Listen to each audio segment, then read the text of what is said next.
Oke, assalamualaikum warahmatullahi wabarakatuh. Selamat bergabung bagi kalian yang mungkin sudah menonton video ini. Selamat datang di channel YouTube Aditza Official. Baru kali ini konten untuk channel Aditza Official mengangkat materi tentang sebuah pelajaran.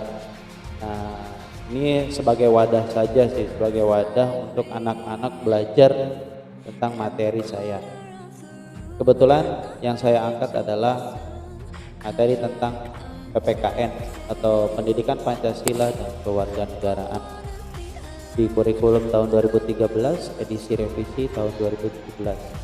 Oke, langsung saja karena kemarin sudah membahas tentang materi sebelumnya di bab pertama yaitu hakikat bangsa dan negara. Untuk subbab kali ini yang akan saya bahas adalah tentang pengakuan suatu negara.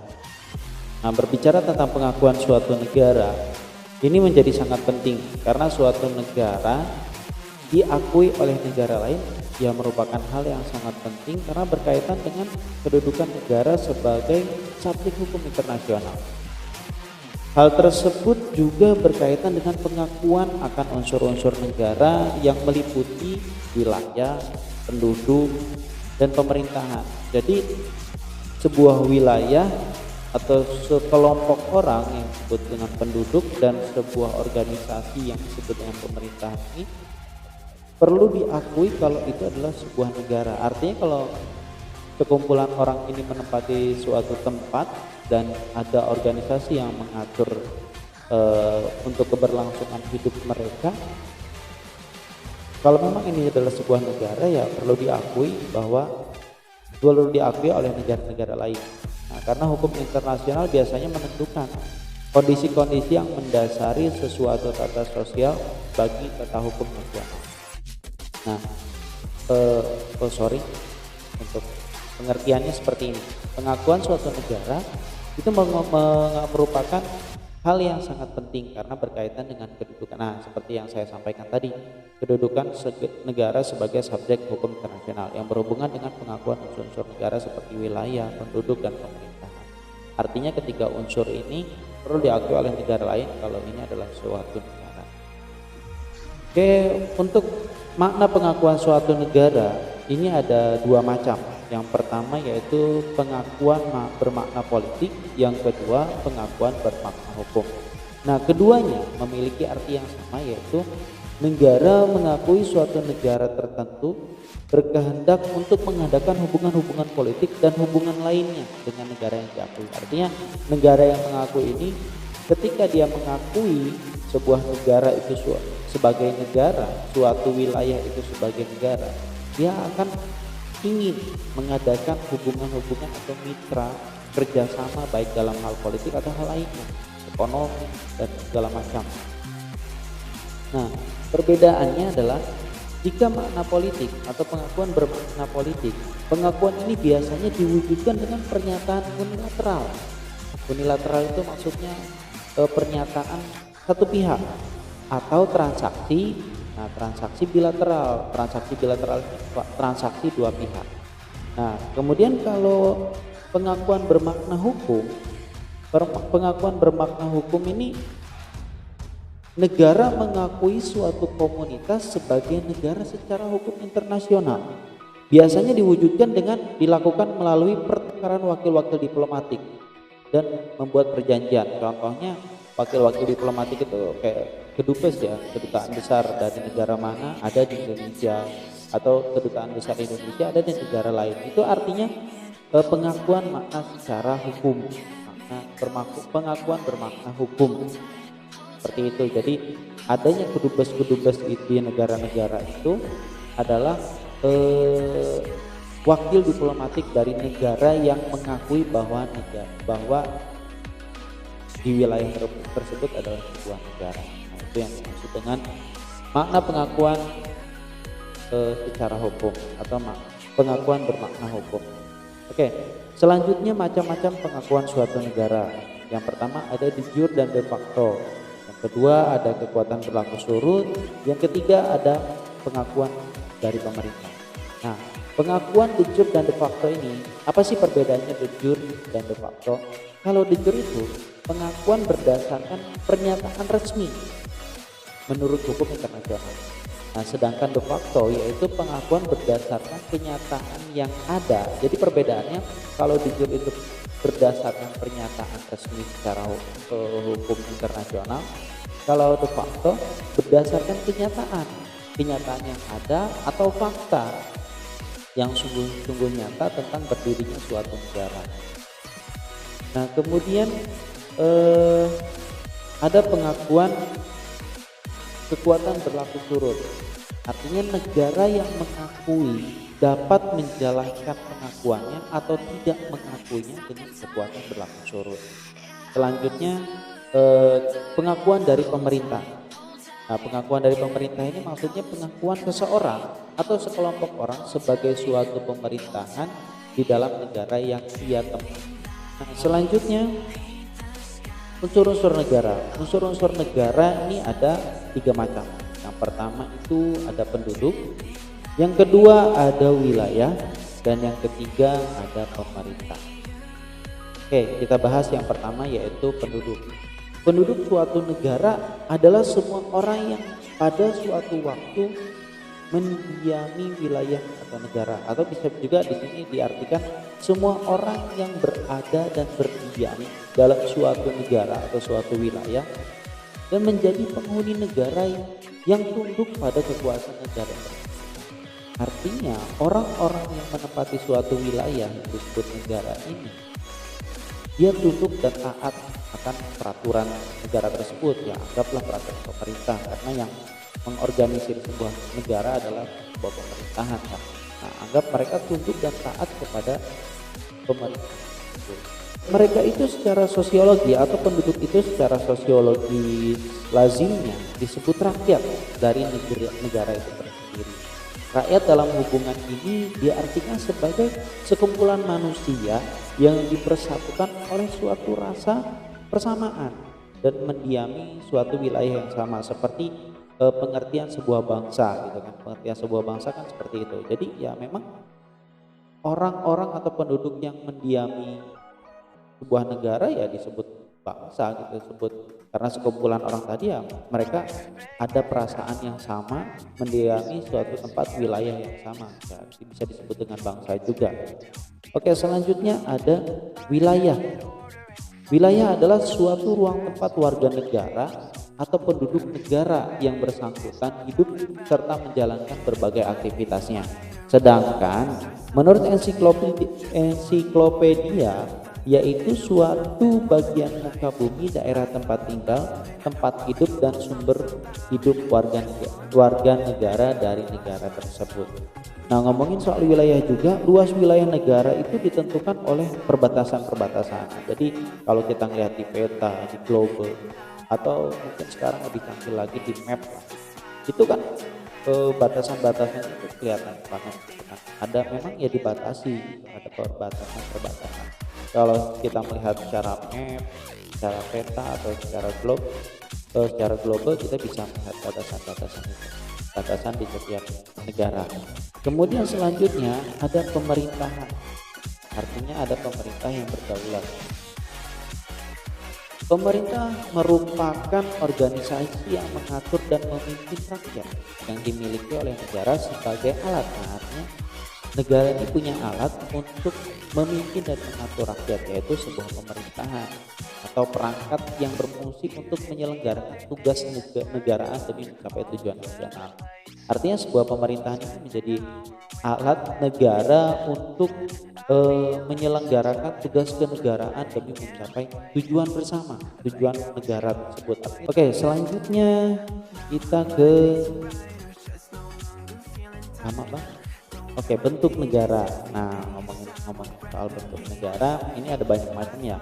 Menurut teori-teori modern sekarang ini, bentuk negara yang terpenting adalah negara kesatuan, unitarisme, dan negara serikat, federasi.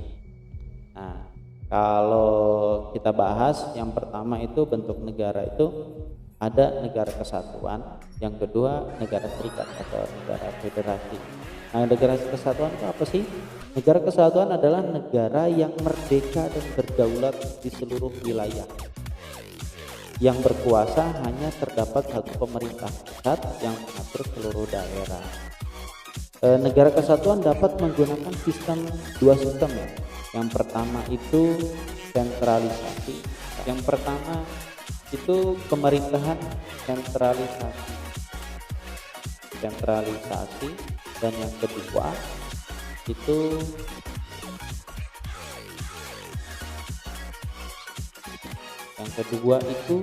desentralisasi. Nah, ini perlu dicatat ya. Jadi ada meskipun sistem pemerintahannya berpusat pada satu pemerintahan pusat, tapi negara dengan negara kesatuan ini bisa memiliki sistem pemerintahan sentralisasi maupun desentralisasi. Nah, sentralisasi ini apa sih? Sentralisasi itu, sistem sentralisasi itu segala sesuatu dalam negara itu langsung diatur dan diurus oleh pemerintah pusat, sedangkan daerah hanya sebagai pelaksana. Jadi segala sesuatunya, keputusan lah segala macam itu pemerintah pusat yang mengakomodir. Nah, sedangkan pemerintah daerahnya itu hanya sebagai pelaksana apa yang diperintahkan oleh pemerintah pusat. Kemudian kalau untuk sistem desentralisasi itu daerah diberikan kesempatan dan kekuasaan untuk mengurus rumah tangganya sendiri atau otonomi daerah yang dinamakan daerah swatantra. Seperti itu. Jadi itu perbedaan antara sentralisasi dan desentralisasi. Oke, selanjutnya sekarang kita berbicara negara serikat. Nah, kalau negara serikat itu apa sih? Negara serikat itu adalah suatu negara yang merupakan gabungan dari beberapa negara yang menjadi negara bagian dari negara serikat. Negara bagian itu asal mulanya adalah suatu negara yang merdeka dan berdaulat serta berdiri sendiri. Kemudian dengan menggabungkan diri dalam suatu negara serikat, maka negara yang tadinya berdiri sendiri itu sekarang menjadi negara bagian dan melepaskan sebagian kekuasaannya dan menyerahkannya kepada negara serikat. Kekuasaan aslinya ada pada negara bagian. Negara bagian itu berhubungan langsung dengan rakyat. Kekuasaan negara serikat, maksudnya kekuasaan negara serikat adalah kekuasaan yang diterima dari negara bagian. Biasanya diserahkan oleh negara bagian kepada negara serikat adalah hal-hal yang berhubungan dengan hubungan luar negeri, hubungan pertahanan negara, keuangan, dan urusan pos. Ada kalanya dalam pembagian kekuasaan antara pemerintah federasi dan pemerintah negara-negara bagian yang disebut adalah urusan-urusan yang diselenggarakan oleh pemerintah negara-negara bagian itu, yang berarti bahwa bidang kegiatan pemerintah federasi adalah selain urusan-urusan kenegaraan. Nah, itu ya bentuk negara secara federasi. Kemudian ada bentuk kenegaraan. Kita berbicara sekarang, kalau tadi bentuk negara, sekarang bentuk kenegaraan. Nah, bentuk kenegaraan yang pertama ada serikat negara. Serikat negara itu maksudnya perserikatan beberapa negara yang merdeka dan berdaulat penuh baik ke dalam maupun keluar. Serikat negara ini dibentuk berdasarkan traktat atau perjanjian internasional, bukan hukum tata negara ya. Selanjutnya ada negara koloni atau negara jajahan. Maksudnya negara atau daerah yang dikuasai atau berada di bawah pemerintahan negara lain. Ya, contohnya dulu Indonesia kan itu menjadi negara koloni Belanda karena kita di bawah kekuasaan Belanda. Selanjutnya ada dominion. Nah, dominion ini bentuk kenegaraan yang khusus dalam lingkungan kerajaan Inggris. Jadi dominion ini adanya di kerajaan Inggris karena bentuk kenegaraan yang khusus di sana. Selanjutnya ada mandat. Nah, kalau mandat ini suatu negara yang awalnya merupakan jajahan dari negara-negara yang kalah dalam Perang Dunia I dan ditetapkan di bawah perlindungan suatu negara yang menang. Maksudnya, jadi tadinya dia tuh negaranya di bawah kekuasaan suatu negara, kemudian terjadi Perang Dunia I. Nah, negara yang menguasai ini kalah. Nah, di negara yang dikuasai oleh negara yang kalah ini akhirnya di bawah perlindungan negara yang menang atau yang menang perang pada Perang Dunia I dan dalam pengawasan Dewan Adat di Liga Bangsa-Bangsa. Selanjutnya ada perwalian. Nah, perwalian adalah daerah yang sesudah Perang Dunia II diurus oleh negara-negara yang di bawah naungan Dewan Perwalian serta negara yang menang. Jadi negara ini dinaungi oleh negara Dewan Perwalian serta negara yang menang. Selanjutnya ada protektorat. Itu negara yang berada di bawah lindungan negara lain yang lebih kuat. Selanjutnya ada negara uni. Nah, negara uni adalah gabungan dari beberapa negara yang dikepalai oleh seorang kepala negara yang sama. Nah, selanjutnya kita bahas tentang fungsi negara dan tujuan negara. Fungsi dan tujuan negara merupakan suatu yang sangat mendasar. Jadi ini mendasar banget dalam sebuah negara, artinya berdirinya suatu negara, tujuan adanya negara itu untuk mengatur kehidupan bernegara karena merupakan pelaksanaan cita-cita yang harus direalisasikan dalam suatu kenyataan yang dipengaruhi oleh ideologi negara yang bersangkutan. Oke, yang pertama itu kita ngomongin masalah fungsi negara dulu. Pada dasarnya setiap negara terlepas dari ideologi yang dianut menyelenggarakan beberapa fungsi minimum yang mutlak yang perlu, yaitu sebagai berikut. Yang pertama, melaksanakan ketertiban umum dalam mencapai tujuan bersama dan mencegah konflik dalam masyarakat. Negara itu bertindak sebagai stabilisator. Nah, ini sebagai melaksanakan ketertiban umum supaya tidak terjadi konflik dan segala macamnya. Negara sebagai stabilisator. Yang kedua, selanjutnya mengusahakan kesejahteraan dan kemakmuran rakyat. Nah, mengusahakan kesejahteraan dan kemakmuran rakyat yang ada pada saat ini fungsinya dianggap sangat penting ya, terutama bagi negara-negara baru, karena ya negara baru ya harus bisa memfasilitasi rakyatnya gitu, karena belum bisa secara mandiri mereka terfasilitasi sendiri. Selanjutnya ada melaksanakan pertahanan untuk menjaga kemungkinan serangan dari luar. Selanjutnya menegakkan keadilan yang dilaksanakan oleh badan-badan pengadilan. Itu fungsi dari negara. Jadi ada 4. Yang pertama melaksanakan ketertiban umum, yang kedua mengusahakan kesejahteraan dan kemakmuran rakyat, yang ketiga melaksanakan pertahanan dari serangan dari luar, gangguan dari luar yang merusak kesatuan sebuah negara. Kemudian yang ketiga itu menegakkan keadilan yang dilaksanakan oleh badan-badan pengadilan. Selanjutnya kita bahas tentang tujuan negara. Yang pertama adalah memperluas kekuasaan. Ngomongin masalah tujuan negara, manusia itu perlu bernegara untuk mencapai tujuan bersama, benar kan? Oleh karena itu, negara merupakan suatu organisasi kekuasaan dari manusia-manusia. Jadi negara itu merupakan organisasi kekuasaan dari setiap masyarakatnya dan alat untuk mencapai tujuan bersama. Nah, negara mempunyai tujuan. Yang pertama itu tadi memperluas kekuasaan sementara.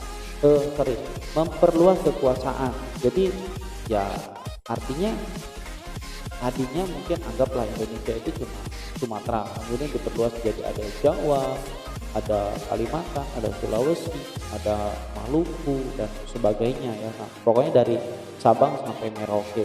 Yang selanjutnya ada menyelenggarakan ketertiban umum dan mencapai kesejahteraan umum. Ada beberapa pandangan ya dari para tokoh mengenai tujuan negara, bisa kalian mungkin searching sendiri ya di Google atau di internet lah. Internet saya cari-cari banyak pandangan para tokoh yang menjelaskan tentang tujuan negara. Karena biasanya setiap negara memiliki keadaan dan kondisi masing-masing. Oke, mungkin itu saja materi kita untuk PPKN tentang pengakuan suatu negara. Semoga bermanfaat buat kalian. Bagi yang memang kurang merasa paham, bisa diulangi-ulangi atau bisa diulang-ulang video ini, silakan. Saya tidak akan merasa capek kalian ulangi video ini. Syukur-syukur kalian nontonnya di YouTube ini, jadi ada tambahan reward setelah tambahan jam tayang gitu. Terima kasih sudah menyaksikan video ini dan mencerna, semoga bisa bermanfaat buat kalian, semoga kalian pun dapat memahaminya. Kalau ada yang kurang paham bisa ditulis di kolom komentar, atau kalian dengan sudah melihat referensi dari video ini, kalian bisa searching di internet untuk pemahaman yang lebih lanjut. Oke, demikian penyampaian dari saya, semoga bermanfaat buat kalian. Ingat selalu juga protokol kesehatan, tetap semangat, terus berjuang meskipun dalam kondisi pandemi, dan tetap jaga kesehatan masing-masing. Semoga kita bisa terlepas dari pandemi ini sehingga kita bisa terus belajar. Selain dari melihat video, kita juga bisa belajar tatap muka bersama agar pendidikan di Indonesia semakin baik, semakin maju, dan generasi bangsa semakin mempunyai kualitas yang amat sangat baik. Oke, terima kasih. See you later. Wassalamualaikum warahmatullahi wabarakatuh. Terima kasih udah nyaksin video ini, semoga menghibur dan bermanfaat buat kalian. Stay tune on our channel karena bakal ada banyak video yang menghibur dan bermanfaat buat kalian. Jangan lupa untuk dukung terus channel kami dengan cara klik like, comment, dan subscribe. Never say goodbye and see you.